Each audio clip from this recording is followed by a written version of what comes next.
유명한 지휘자가 있습니다. 토스카니니라는 분인데요. 이분이 지휘자로서만 유명한 게 아니라 더 유명한 것이 그분의 기억력입니다. 사람들은 이 토스카니니의 기억력을 말하면서 거의 전설적인 기억력을 가지고 있다, 이렇게 극찬을 했죠. 이분은 아무리 복잡하고 긴 악보라 할지라도, 또 처음 보는 악보라 할지라도 한 번, 두 번, 뭐 이렇게 한두 번만 보면은 그저 깡그리 외워버렸다고 합니다. 정말 대단하죠. 그런데 이분이 그렇게 놀라운 기억력을 가지게 된 뒤에는 아픔이 있죠. 이분은 지독히도 나쁜 눈을 가졌어요. 지독한 근시였다고 합니다.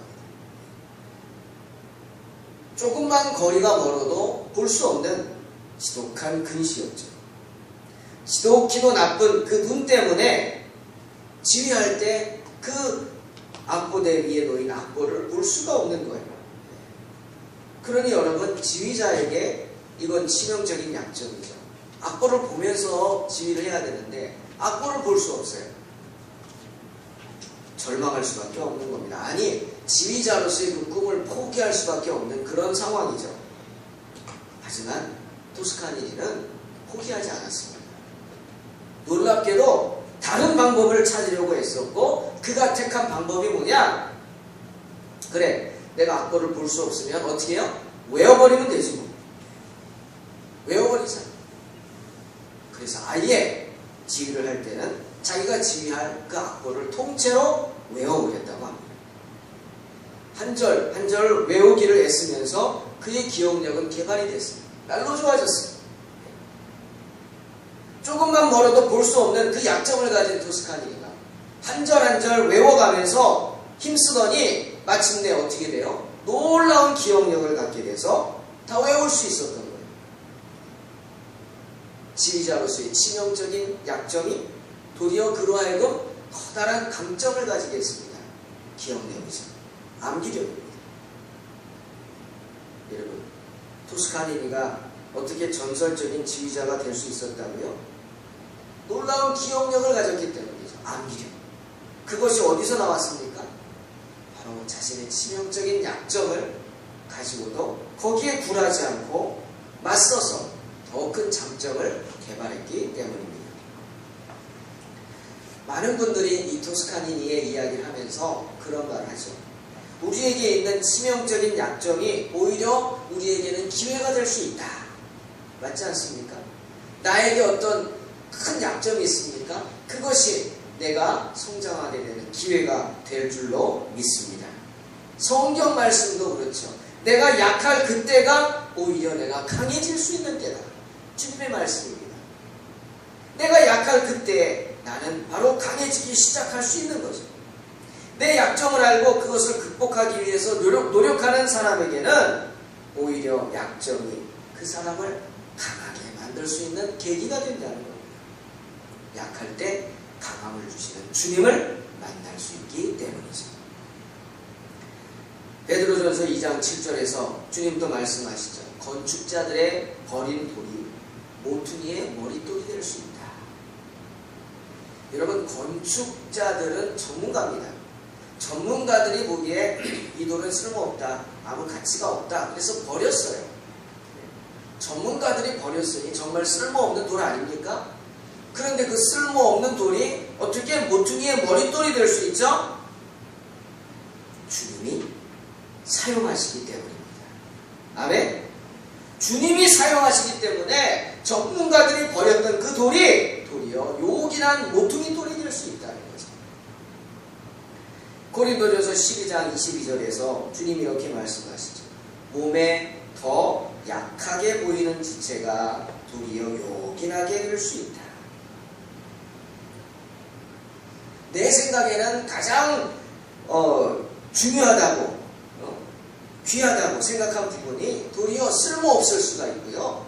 거꾸로 내가 가장 형편없다고 생각하는 부분이 도리어 중요하게 쓰여질 수 있다는 것입니다. 누가 사용하기 때문에? 주님이 사용하기 때문이죠. 자신의 약점을 알고 주님 안에서 주님과 함께 그것을 극복하려고 노력하는 사람에게는 그 약점이 도리어 강점으로 바뀌게 될 줄로 믿습니다. 저는 오늘 말씀 준비하면서 갈대를 생각해 봤어요. 사람들은 흔히 갈대를 말할 때 지조가 없다, 그렇게 얘기합니다. 줏대가 없다, 그냥 막 흔들린다 이거죠. 맞습니다. 갈대는 흔들립니다. 흔들리지 않으면 갈대가 아니죠. 하지만 여러분 아십니까? 태풍이 몰려와도 아무리 큰 태풍이 몰아쳐도 갈대는 절대로 부러지지 않습니다. 왜? 흔들리기 때문이죠. 그의 약함이 갈대로 하여금 살게 하는 겁니다. 그의 약함이 도리어 강함이 되는 겁니다. 크고 굵은 나무는 태풍에 부러져서 못 쓰게 되지만 갈대는 결코 부러지지 않고 흔들리다 다시 제자리로 돌아옵니다. 그 약함을 통해서 갈대는 살아남는 거 아닙니까? 약할 때 강함을 주시는 주님, 우리는 분명히 만나게 될 줄로 믿습니다. 이솝 우화에 사슴과 뿔이라는 이야기가 있습니다. 이솝이라는 분이 아이들에게 꼭 말해주고 싶었던 말을, 그 마음을 이 우화에 드러나 있죠. 이솝이 아이들에게 알리기를 원했던 게 뭡니까? 바로 너의 그 약함이 성경 말씀처럼 강함이 될 수 있다. 그리고 네가 강하다고 생각하는 게 너로 하여금 약하게 만들 수 있다. 이런 이야기인 것 같아요. 숲에 가장 멋지고 큰 뿔을 가진 사슴이 살고 있었습니다. 너무나 멋진 뿔이죠. 자기가 봐도 감탄하는 멋있는 뿔이죠. 그런데 만나는 동물마다 자기 뿔을 자랑했죠. 자기 뿔을 아주 자랑합니다. 근데 그때마다 사슴은 자기 이 네 다리가 너무도 보기가 싫었습니다. 여러분 사슴 보면 만나면 다리를 보십시오. 정말 투박합니다. 내 뿔은 이렇게 멋있는데 왜 내 다리는 이렇게 못생겼을까? 사슴은 언제나 투박하게 보이는 자기 다리를 불만을 가지고 바라봤습니다. 늘 불편했습니다. 그러던 어느 날 저 멀리서 사냥개가 짖는 소리가 들려왔죠. 깜짝 놀란 사슴이 뛰기 시작합니다. 왜? 사냥꾼들이 총을 들고 자기를 잡으러 오니까. 냅다 뜁니다. 평소에 못생겼다고 그렇게 구박했던 그 다리가 얼마나 잘 뛰어주든지 사슴은 다리들에게 미안했어요. 그리고 고마웠어요. 야, 난 널 그렇게 구박했는데 너 때문에 내가 사는구나. 냅다 뛰어. 그런데 그렇게 자랑했던 뿔은 어떻습니까? 너무 무겁고 거추장스러운 거예요. 도망가는데. 결국 숲속으로 들어간 사슴, 수풀에 뿔이 걸리고 말았죠. 평소 구박만 하던 그 다리는 어떻게든 빠져나가려고 발버둥 쳐보았지만 자기가 자랑하던 그 뿔이 그만 탁 걸려가지고 꼼짝을 할 수 없었어요.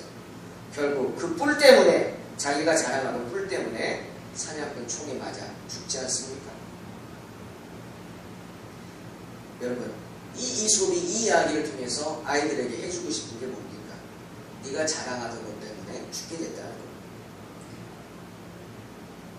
사슴은 아마 자기 어리석음을 후회했겠죠. 내가 가장 중요하다고 생각한 그것이 이처럼 가장 쓸모없고 나를 해할 수도 있다는 사실을 언제나 잊지 말라는 겁니다. 거꾸로 내가 그렇게 구박하고 정말 내가 약점이라고 생각한 그것이 나를 살릴 수도 있다는 거죠.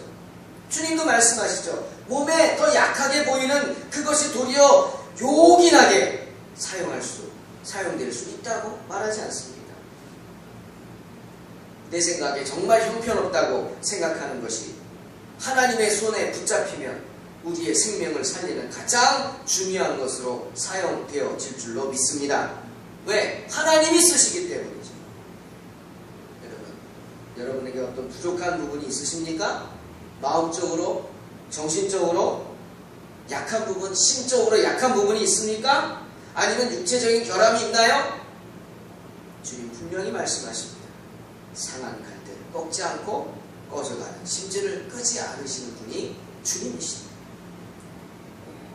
저와 여러분이 그런 주님을 바라보고 나아온다면 주님께서 당신에게 나오는 모든 사람들의 약점을 강점으로 변화시켜 주실 줄로 믿습니다.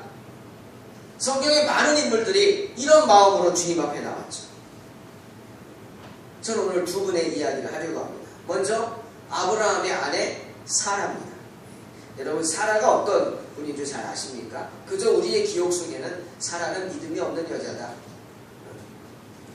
주님이 아브라함에게 너에게 아들이 있을 것이다 그랬을 때 피식 웃던 여자다. 내 나이가 몇인데 아이를 낳냐? 아브라함은 100세가 됐는데 나는 경수가 다 끊어졌는데 어떻게 아이를 낳냐? 피식 웃던 여자. 그리고 아들을 준다는 약속을 기다리지 못하고 자기 여종 하가를 남편에게 첩으로 줘가지고 이스마엘 낳아서 평생 마음앓이 한 여자다. 믿음 없는 여자다. 뭐 이 정도로 아시겠죠? 그러나 그렇지 않습니다. 히브리서는 11장에서 믿음의 우리 조상들을 이야기하면서 그 중에 하나로 누굴 얘기해요? 사라를 얘기합니다. 사라. 11절에 믿음으로 사라 자신도 나이가 늙어 단산하였으나 잉태하는 힘을 얻었다. 왜? 약속하신 일을 믿으신 줄 압니다. 신실하신 주님을 믿었기 때문이다. 그러면서 사라의 믿음을 칭찬합니다. 사라는 결정적인 약점이 있었어요. 뭡니까? 아이를 낳지 못하는 것. 정말 아름다웠죠. 사라가. 얼마나 아름다웠냐면 70이 다 된 할머니였는데 그랄이라는 땅을 지날 때 그랄 왕 아비멜렉이 이 사라의 미모에 반해가지고 납치를 해갑니다. 자기 아내 잡겠다. 첩 잡겠다. 그때 사라의 나이가 70세예요. 70세 할머니가 얼마나 아름다우면 왕이 그냥 반했겠어요. 그 정도로 아름다웠어요. 그러나 아름다운 뭐합니까? 아이를 낳지 못해서 부끄러웠어요. 당시 아이를 낳지 못하는 건 큰 수치였잖아요. 그 아픔 사라는 가지고 있었어요. 그 약점 사라는 가지고 있었어요. 하지만 그 약점으로 인해서 아이를 낳지 못해 부끄럽고 괴로웠던 그 약함의 시간이 사라를 강하게 만든 겁니다. 그 고통의 시간이 사라로 하여금 기도하게 만들었고 하나님을 바라보게 만들었고 그녀의 믿음을 성장시킨 겁니다. 저는 창세기 22장 볼 때마다 이 사라의 믿음을 칭찬하고 싶습니다. 여러분, 창세기 22장을 어떻게 보십니까? 아브라함이 이삭을 제물로 바치기 위해 떠나는 장면입니다. 하나님께서 아브라함에게 네 아들 이삭을 번제로 드리라고 그랬어요. 아브라함이 그 말을 듣고 괴로워하다가 아침 일찍 일어나서 두 종을 데리고 아들을 데리고 장작을 막 패가지고 그리고 종들에게 지게 하고 모리아산으로 떠나는 장면입니다. 여러분, 사라가 뭐하고 있었을까요? 남편이 아들 잡으러 가는데 사라가 몰랐을까요? 자고 있었다고요? 아닙니다. 새벽부터 나무 패고 시끄럽게 하는데 잠이 옵니까? 그리고 70년을 같이 살았는데 눈동자만 봐도 뭐 알지 않겠어요? 뭐 하려고 그러는지. 대뜸 뛰어나와서 이 영감이 나이가 115세쯤 됐죠. 나이가 들어가지고 망령이 들었나 보다. 어떻게 얻은 아들인데 그 아들을 잡아서 번제로 드리려고 하느냐. 그러면서 말리지 않았겠어요? 나를 죽이고 가라. 뭐 이러고 울며 불며 말렸겠죠. 그게 당연한 거 아닐까요? 그런데 사라는 그러지 않았습니다. 여러분, 그 창세기 22장 3절 보십시오. 어디도 사라가 나타나지 않습니다. 왜? 사라는 믿었기 때문이에요. 아마 장막에서 나오지 못했겠죠. 아들을 볼 수가 있었겠어요? 사라는 믿었어요. 누굴 믿어요? 남편을 믿었고 또 남편을 붙잡아 주시는 신실하신 주님을 믿었습니다. 분명히 주님 말씀하셨거든요. 내 자손 이삭을 통해 내 자손을 크게 번성케 해서 구수가 많아서 셀 수 없게 할 것이다 말씀하셨거든요. 하나님이 거짓말하십니까? 아니죠. 사라는 그 말씀을 믿었기 때문에 울며 불며 그 길을 막지 않았던 것입니다. 어떻게 사라가 이런 놀라운 믿음을 가지게 되었죠? 바로 그의 치명적인 약점 때문이었어요. 아이를 낳지 못하는 그 약점이 그녀를 강하게 만들었고 믿음의 여성으로 만들었고 이름을 사레에서 사라로 열국의 어미가 되도록 만들었다는 거죠. 그 아픔이 그 사라로 하여금 기도하게 만들어 마침내 이삭을 낳는 기적을 체험하게 한 것입니다. 여러분, 우리의 약함이 주님으로 인해 강함으로 바뀌게 되는 줄로 믿으시기를 주님의 이름으로 축원합니다. 또 한 명, 바울입니다. 사도 바울.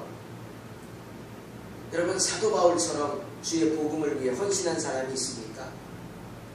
정말 그렇게 고난을 당한 사람이 있습니까? 없습니다. 사도 바울은 정말 주의 복음을 위해서 헌신하고 고난을 당했던 사람이에요. 고린도후서 11장에 자기가 고난당한 이야기를 하죠. 나는 유대인들에게 3번이나 몽둥이로 맞아서 죽을 뻔했다. 실제로 사도행전 14장 19절을 보면 루스드라에서 전도하다가 유태인들이 사도 바울에게 돌팔매질합니다. 돌에 맞아 사도 바울이 죽었어요. 실제로 죽었어요. 유대인들이 그 죽은 거를 확인하고는 시신을 갖다가 성 밖에 던져버렸어요.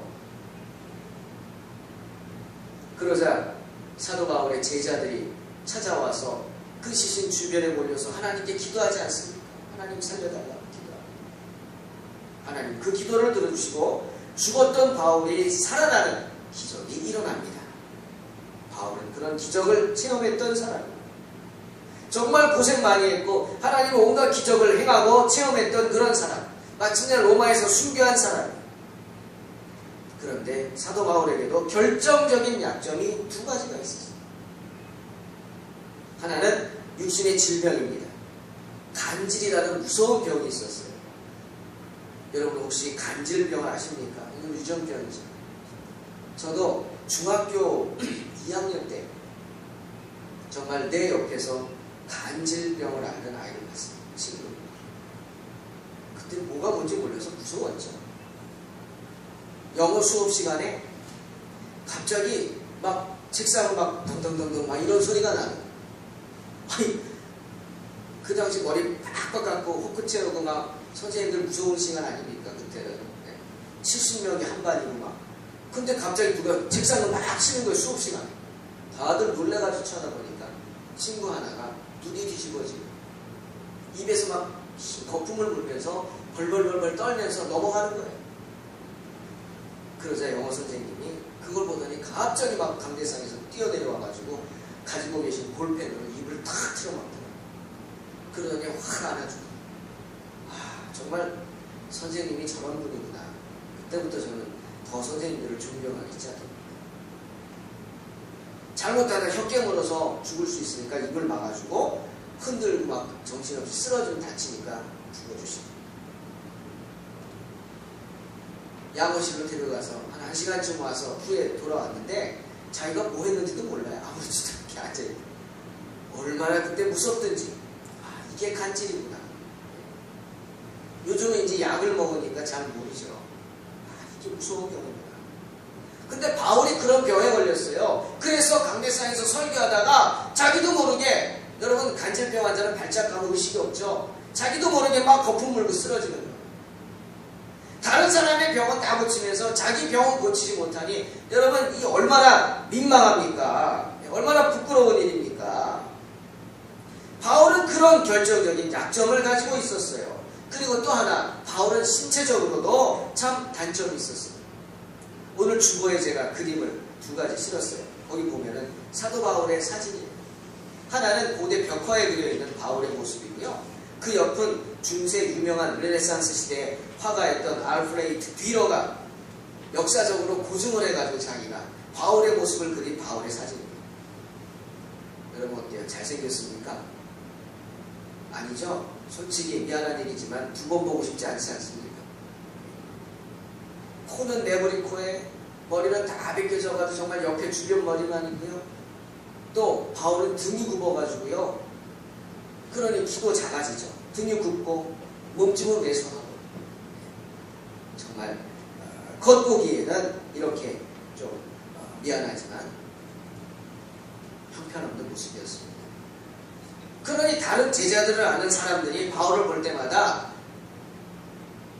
얼마나 마음이 답답했겠어요. 베드로, 야고보, 안드레, 요한, 이 사람들은 다 어부입니다. 건장한 어부예요. 체격도 크고 등치도 크고, 예?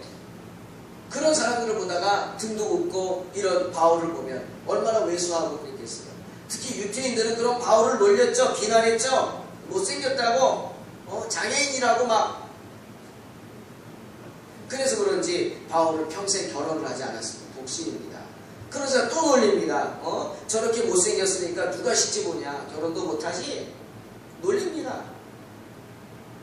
그것을 의식했던지 바울이 고린도전서 9장에서 그러죠.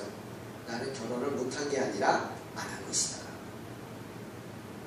나나 바나바나 같이 전도하러 다니잖아요. 베드로와 같이 아내와 같이 다닐 권한이 없느냐? 베드로는 자기 아내와 같이 전도하러 다녔어요. 부러웠던가 봐요. 나도 그럴 수 있다. 하지만 나는 결혼하는 것보다 하나님이라는 게 더 급하다.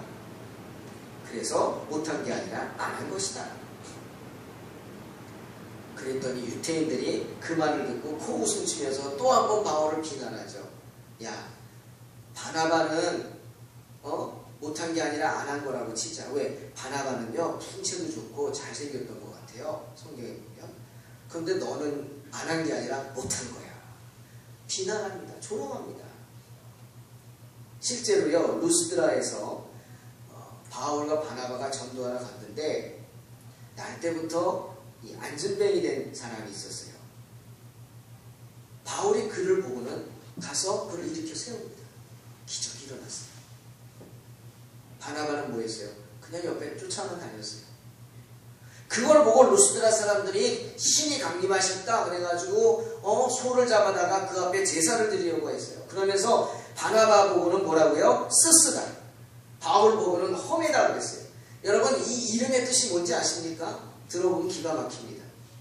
스스라는 것은 그리스 로마 신화에 나오는 주피터예요. 신. 주피터는 신들의 왕이에요.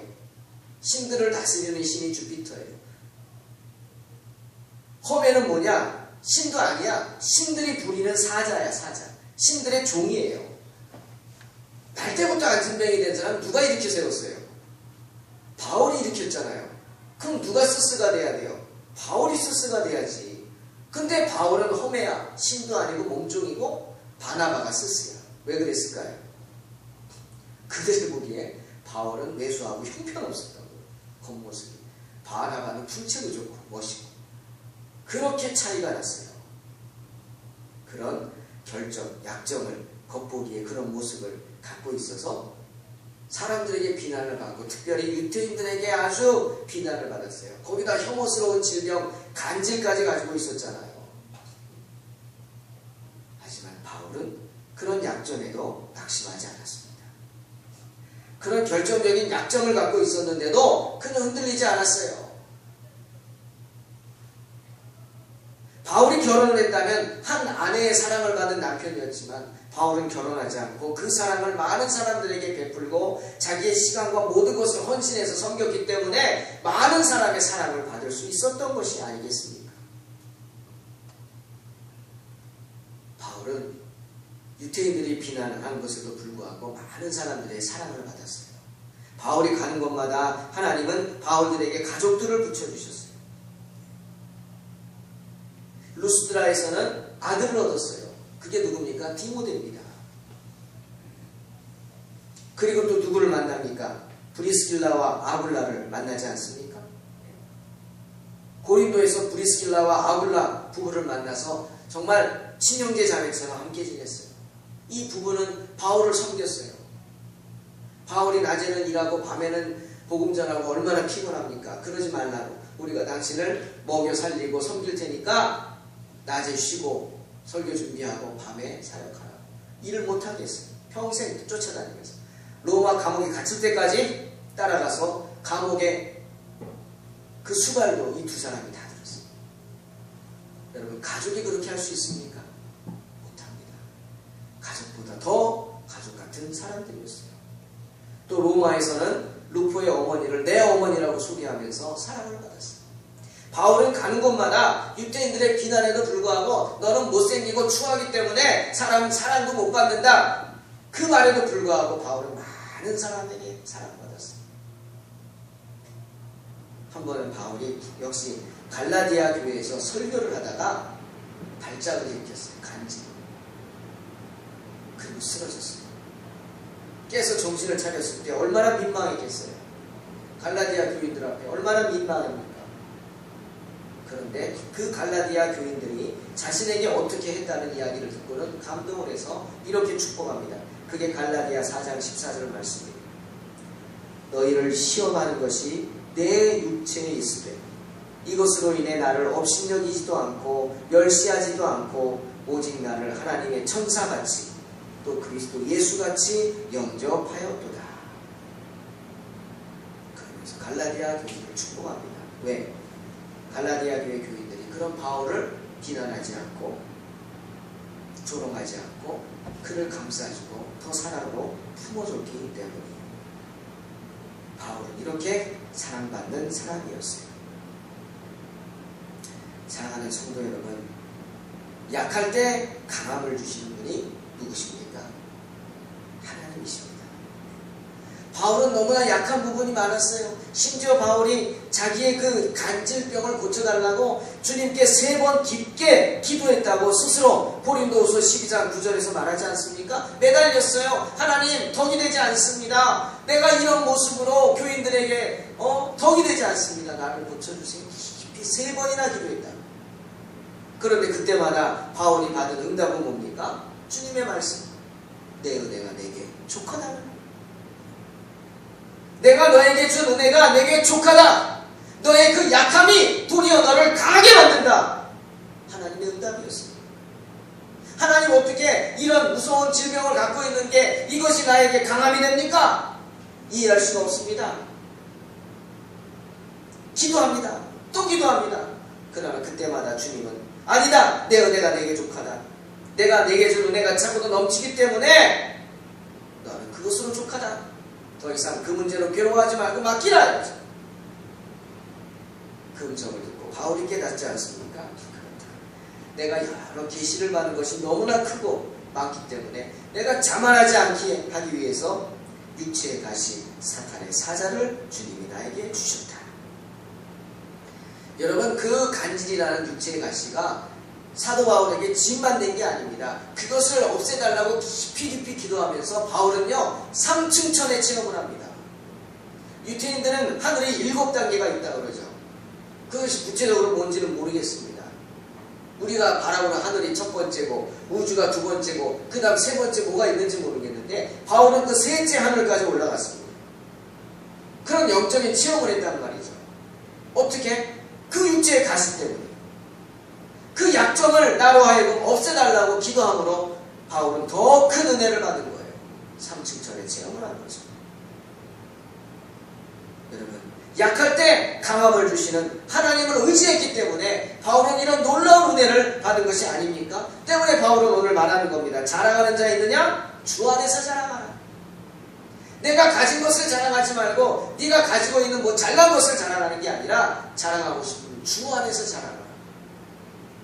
그러면 그 약함도 강함이 될 줄로 믿는다는 거죠. 아멘. 누구든지 내 약함을 인정하고 자신의 약함을 인정하고 그 약함에 굴복하지 않고 주님을 의지하고 나아간다면 주님께서 그 약함을 강함으로 바꾸어 주시는 줄로 믿습니다. 토스카니니가 자기의 나쁜 눈을 그 현실을 이기지 못하고 거기에 좌절했다면 그는 훌륭한 지휘자가 될 수 없었을 거예요. 큰 암기력을 갖지 못했을 거예요. 하지만 토스카니니는 그 현실에 낙심하지 않고 어떻게 했어요? 아예 다 악보를 외워버리지 않습니까? 그렇게 노력한 결과 그의 기억력은 나날이 좋아지게 되지 않습니까? 우리 신앙인들도 더하면 더하지 덜하면 안 되겠죠. 내 약함을 발견하고 낙심하고 절망하는 게 아니라 도리어 약할 때 강함을 주시는 주님을 믿고 주님을 의지해야 되지 않겠습니까? 저는 설교 준비하면서 가나안을 정탐했던 12명의 정탐꾼을 생각해봤어요. 똑같은 것을 봤어요. 12명 다. 그들이 말한 게 거짓말 아닙니다. 여리고성은 거대했고요. 평생 산만 바라보고 광야에서 지내던 사람들이, 아니 아예 거기서 태어났던 사람들이 건축물을 봤습니다. 시골에 있는 사람들이 우리 동탄에 가서 메타폴리스 보면 기함하겠죠. 어떻게 저렇게 높은 건물이 있냐고. 마찬가지죠. 무서웠을 거예요. 여리고성이. 그리고 안악자손, 실제로 3m 50cm나 되는 거인들입니다. 그런 거인들 안악자손 봤어요. 무서웠겠죠. 똑같이 봤어요. 그런데 10명은 뭐라 그랬어요? 그들 앞에 서니 우리는 메뚜기 같다. 왜? 자기의 약점, 약함을 알고 좌절한 거죠. 하지만 여호수아와 갈렙은 뭐라 그랬어요? 아니다. 그들은 우리의 밥이다 그랬어요. 어떻게 똑같은 걸 보고 이렇게 생각이 다르고 말이 다를 수 있을까요? 민수기 14장 8절에 나오죠. 여호수아와 갈렙은 이렇게 말합니다. 여호와께서 우리를 기뻐하시면 우리를 그 땅으로 인도하여 들이실 것이다. 여호와께서 우리를 기뻐하시면 그 땅을 우리에게 주실 것이다. 아멘. 여호수아와 갈렙은 그런 믿음을 가졌어요. 왜? 약할 때 강함을 주시는 주님이, 내가 믿는 주님이기 때문이죠. 하지만 10명은 그 주님을 만나지 못했기 때문에 자포자기하고 죽고 말았던 겁니다. 사랑하는 성도 여러분, 마태복음 8장 2절에 한 문둥병자와 같은 고백이 저와 여러분의 있기를 원합니다. 그 문둥병자는 세상에 버린 사람이에요. 이제는 죽을 날만 기다리는 그 문둥병자가 주님을 만났을 때 그는 이렇게 놀라운 믿음을 고백합니다. 누구나 살기 위해서 나 좀 고쳐주세요. 당신이 누구든 상관없어요. 그저 내 병만 고쳐주시면 됩니다. 아마 이게 인간의 마음일 거예요. 그런데 다 죽게 된 상황에서 한 문둥병자는 이렇게 고백합니다. 주님, 주님이 원하시면 저를 깨끗하게 하실 수 있습니다. 놀라운 고백 아닙니까? 주님이 원하시면 내가 깨끗해질 수 있습니다. 주님께 맡기겠다는 겁니다. 약할 때 강함을 주시는 주님께 맡기겠다는 겁니다. 주님이 원하시면 우리는 살 수 있습니다. 주님이 원하시면 우리는 회복될 수 있습니다. 주님이 원하시면 저와 여러분 깨끗게 될 수 있고, 주님이 원하시면 우리 동탄 소망교회가 더욱 부흥하여 하나님의 귀한 교회로 성장하게 될 줄로 믿습니다. 약할 때 강함을 주시는 주님 붙잡고 승리하는 저와 여러분이 되시기를 주님의 이름으로 축원합니다. 기도하겠습니다. 약할 때 강함을 주시는 주님을 찬양합니다. 주님이 원하시면 우리는 깨끗해질 수 있습니다. 주님이 원하시면 우리는 살 수 있습니다. 주님이 우리를 기뻐하시면 우리는 그 땅으로 들어갈 수 있고, 주님이 우리를 기뻐하시면 우리는 승리할 수 있습니다. 주여, 우리를 불쌍히 여기시고 언제나 우리에게 믿음을 주셔서 약할 때 강함을 주시는 주님을 믿고 붙잡고 승리하게 하여 주시옵소서. 예수님의 이름으로 기도하옵나이다. 말씀 생각하면서 505장 찬양하겠습니다.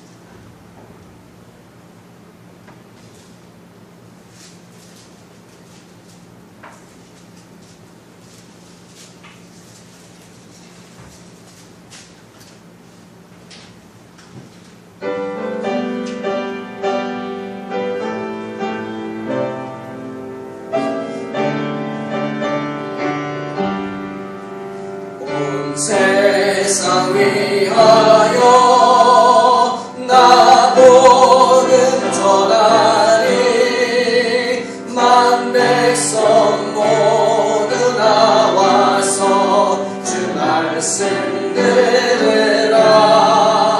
죄 중에 빠져서 헤매는 자들아, 주님의 음성 듣고서 너 구원받아라. 성하고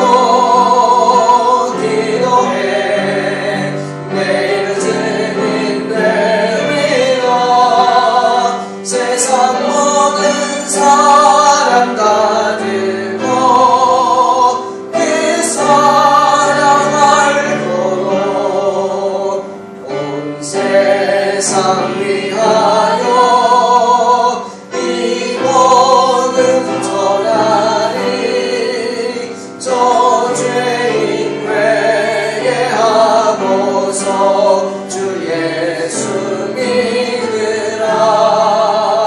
이 세상 구하려 주 떠나가신 것 따진 거 아직 않으면 그 사랑 모르리. 전하고 기도해 매일 증인 되리라. 세상 모든 사랑 다 듣고 그 사랑 알도록 온 세상 위하여 주의 임하니 주 예수 이름 힘입어 이 복음 전하자. 먼 곳에 나가서 전하지 못해도 나 어느 곳에 있든지 늘 기도 힘쓰리. 전하고 기도해 매일 증인 되리라. 세상 모든 사람 다 듣고 그 사랑 알도록. 아멘. 찬송가 50장 찬양하며 하나님께 예물 드리겠습니다.